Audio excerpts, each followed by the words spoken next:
원희룡 국토교통부 장관 국민 사기라는 표현을 써가면서 말입니다. 허위로 집값 띄우기 하는 사람들에게는 반드시 응징한다. 이렇게 어떻게 생각하면 섬뜩한 경고를 한 거예요. 실제 페이스북에 올라온 내용입니다. 오늘부터 집값 띄우기 조작 의혹이 있는 주택 거래에 대해서 조사를 시작합니다. 높은 거래에서 거래 신고하고 나중에 계약을 취소하는 방식으로 시세를 교란하는 행위는 부동산 시장을 왜곡하여 국민 경제를 좀먹는 매우 악질적인 범죄입니다. 일벌백계가 마땅한데 현행법은 매도자가 과태료 3천만 원, 부동산 중개인은 자격정지 등 솜방망이 처벌입니다. 이번에 철저히 조사하고 국회 논의를 통해 처벌 규정을 강화하여 집값을 가지고 장난치는 사기 세력 반드시 응징하겠습니다. 야, 이게 국토교통부 장관의 이야기 치고는 굉장히 강하죠.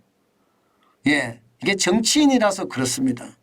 게다가 뭐 본인 스스로도 실세 장관이라고 생각을 하기 때문에 이렇게 아주 강한 말을 내뱉은 것 같습니다. 그래서 제가 섬뜩한 경고라고 내세운 거예요. 왜 이렇게까지 나올까? 여러분, 저는 이것을 생각을 해봤어요. 장관이 점잖지 못하게 뭐 국민 사기 반드시 응징하겠다 이런 표현까지 썼다는 것, 정치인이기 때문에 그렇게 쓸 수도 있다고 생각은 하지만 그래도 굉장히 강한 말이다. 저는 그렇게 생각을 했습니다. 그래서 왜 그런지를 제가 한번 살펴봤어요. 그랬더니 말입니다. 집값이 올라가고 있는 거예요. 집값이. 지금 원희룡 국토교통부 장관은요, 어떻게 하든 집값을 잘 잡아서 국민의 신뢰를 얻은 다음에 다음 대선에 대통령이 되고 싶은 것, 뭐 누구나 다 아는 사실이잖아요. 그죠? 그런데 집값이 뭔가 올라가는 모양새예요. 작년 10월에 실거래가 지수 변동률이 마이너스 5.2%였고요. 11월에 마이너스 6.19%고 12월에 마이너스 3.51%였는데 1월에 갑자기 올라갑니다. 0.81%로. 2월에도 1.55%까지 지금 올라가는 거예요. 이러다가 또 집값 올라가겠네.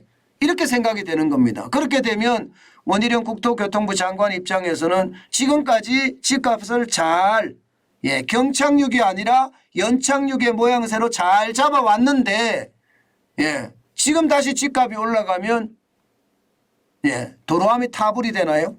아마 그렇게 될 가능성이 높죠. 그러니까 이게 강한 말을 내뱉을 수밖에 없다. 저는 그렇게 생각을 하는 겁니다. 게다가 말입니다. 여러분 보시는 것처럼 아파트 매매 수급 지수도 최악에서 면하고 있습니다. 작년 12월에 서울 아파트 매매 수급 지수가 63.1이었거든요. 이것이 지금 68.4까지 올라갔습니다. 68.4까지. 그러니까 시장에 집값이 올라간다는 신호가 계속 나오는 거예요. 원희룡 국토교통부 장관 입장에서는 이거 올라가면 안 되겠거든요. 지금까지 해왔던 것처럼 여러분 집값이 계속 이렇게 떨어져 줘야 됩니다. 작년 대비해서 적어도 2월 달에는 17.2%가 떨어졌다. 이렇게 이야기하잖아요. 12월 달에는 18%가 떨어졌고 10월 달에는 15.4%가 떨어졌다. 이렇게 떨어져서 쉽게 말하면 계속 작년 대비해서 뭐 20%, 18% 이렇게 떨어지면서 가는 것. 이게 결국은 집값에 대한 연착륙이고 원희룡 국토교통부 장관 입장에서는 장관을 잘했다 이런 말을 들을 수 있는 그런 아주 핵심적인 신호 아니에요. 그러니까 이래서는 안 되겠다. 지금 집값이 잘못하면 올라갈 수 있네. 그런 상황에서 아주 강한 발언을 했다. 저는 그렇게 생각합니다. 분명한 것은 말입니다. 분명한 것은 결국 말입니다. 원희룡 국토교통부 장관은 집값이 올라가는 규제 해제를 하면서 올라가는 정책을 계속 이게 쓸 수 있다 이렇게 생각을 했는데 지금은 그게 아닙니다. 올라가는 것을 어떻게 하든 잡겠다. 결국 작년 대비해서 일정 비율에 뭐 본인이 이야기한 것은 30% 40%잖아요. 그렇게 떨어진 상태에서 박스권을 형성하는 것 이것을 이야기하는 것은 아닐까 저는 그런 해석을 해봅니다. 결국 말입니다. 어떤 시기든 국토교통부는요. 시장에서 말입니다. 집값이 상승하는 거 못 봐준다 이런 얘기입니다. 지금 시장에 일시적 반등이 있다고 이야기는 하나 사실 제가 이자 앞에 장사 없다는 이야기 많이 했잖아요. 이게 올라가기는 쉽지 않습니다. 게다가 부자들이 집을 계속 산다? 원희룡 국토교통부 장관 이 말이면 자칫 잘못하면요. 현금 부자들도 큰 코 다칠 수 있거든요. 그렇기 때문에 아마 시장에 얼음장을 놓으면서 시장에 어떤 이게 긍정 심리로 바꾸지 마라. 뭐 그런 뜻으로 해석하면 될 것 같습니다.